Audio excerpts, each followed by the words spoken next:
सरकार ने किसानों के लिए राह आसान बनाने के लिए एमएसपी की घोषणा की थी, लेकिन झालावाड़ की झालरापाटन कृषि मंडी में अव्यवस्थाओं की वजह से किसानों को एमएसपी मिलना तो दूर की बात है, ढंग से छाया और खाना तक नहीं मिल पा रहा है। झालरापाटन की महाराजा हरिश्चंद्र कृषि उपज मंडी में अव्यवस्थाओं के चलते किसानों को परेशानी हो रही है और किसान अपनी उपज को समर्थन मूल्य पर नहीं बेच पा रहे हैं। गेहूं का समर्थन मूल्य 2,575 रुपए प्रति क्विंटल का भाव तय किया गया है, लेकिन विडंबना ये है कि मंडी में व्यापारी अब किसानों का गेहूं 2300 से 2350 रुपए प्रति क्विंटल के बीच खरीद रहे हैं, जिससे भी किसान लगभग 150 रुपए प्रति क्विंटल का खर्चा अलग से आता है। ऐसे में मजबूर किसानों के हाथ अगर कुछ लग रहा है तो वो है बस घाटा। हमारे संवाददाता ने मंडी में पहुंचकर इसकी वजह से पर्दा उठाने की कोशिश की है, दिखाते हैं आपको भी। किसान हमारे साथ मौजूद हैं, जिस गेहूं लेकर आए हैं, अपनी फसलें बेचने आए हैं, परेशान हो रहे हैं। उनसे बात करके जानते हैं कि आखिर पूरा क्या मामला चल रहा है। क्या नाम है भैया? आशीष। कहाँ से आए? पीपलदा। कितना गेहूं लेके आए थे? 30 बोर। तो क्या हालत चल रही है? गेहूं तो बहुत आ रहा है यहाँ पे। हाँ, क्या भाव मिल रहा है? ये 2350 बिके मेरे तो।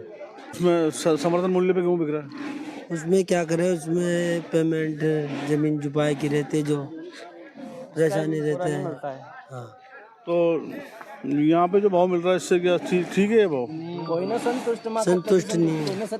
क्या गेहूं लेकर आए हो यहाँ पर? पूरी मंडी भरी पड़ी है, क्या दिक्कत हो रही है? ये सर समर्थन मूल्य नहीं मिल रहा, जो सरकार ने रेट डिसाइड कर रखी है 2700 रुपये, वो हमें नहीं मिल रहा है। यहाँ पे जो मर्जी आए इनकी वैसे भाव लग रहा है। यहाँ पे चने का, सरसों, धनिया हो, किसी का भी समर्थन मूल्य सही नहीं मिल रहा। तो ये वहाँ जो समर्थन मूल्य का कांटा है वहाँ क्यों नहीं तुलवा रहे? सर वही नकलों वकलों की परेशानी, पैसे टाइम पे नहीं आते, जरूरत पड़ती है किसान को, दर वक्त पैसा चाहिए होता है तो पैसे नहीं आते टाइम पे। क्या लेके आया था? गेहूँ चना क्या गेहूँ? चने गेहूँ दोनों बिक गए। चने क्या भाव? चने 5300। भाव सही है? 93। भाव सही है? सही तो नहीं है, कांटा की रेट तो 55-56 है। कांटे पे क्यों नहीं बेच रहे? पैसे लेट आते हैं ना वहाँ पे। कितना लेट? पता नहीं, अभी तक तो बेचा ही नहीं हमने। कांटे वाले तो कहते हैं कि हमारे तो पैसा तुरंत बैंक में चले जाते हैं। 15 दिन।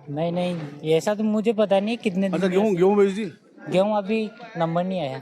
आप भी गेहूँ बेचना है? हो गया लेने आए। और कौन आया भाई और गेहूँ एक बेचने? बात और, ये मेरी फर्स्ट बार है और लास्ट बार भी यही है। इसके बाद नहीं आओगे? नहीं, कानपुर जाएंगे हम और कोटा चले जाएंगे। कानपुर में क्या लगे? वहाँ सब सिस्टम है, वहाँ जल्दी बोली लग जाती है, हैंड टू हैंड सब कर देते हैं वो सब बताता हूँ। हाँ। कहाँ से आए हो? कर्मा गेड़ी से कितने गेहूँ लाए थे? लाए थे 7-8 बोरे। तो भाव ठीक हो रहा है? वहाँ भाव कब मिल रहा है अभी? मिल रहा है। तो वहाँ सरकारी तौल पे क्यों नहीं बेच रहे? वहाँ पे नहीं बेच रहे। क्या नाम है बस अब आपका? राम कंवर। कहाँ से आए हो? सालरिया से। कितने गेहूँ लेके आया? क्या सभी भाव बिक रहे हैं? कम मिल रहा है। कितना क्या भाव बेचा?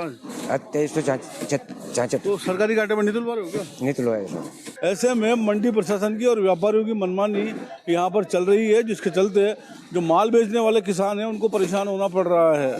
कई लोग दूर दूर से माल लेकर आ रहे हैं और उनका माल समय पर नहीं तुल पाने के कारण उनको या तो खाली हाथ लौटना पड़ेगा या रात को यहीं रुकना पड़ेगा और अगले दिन वापस आना पड़ेगा।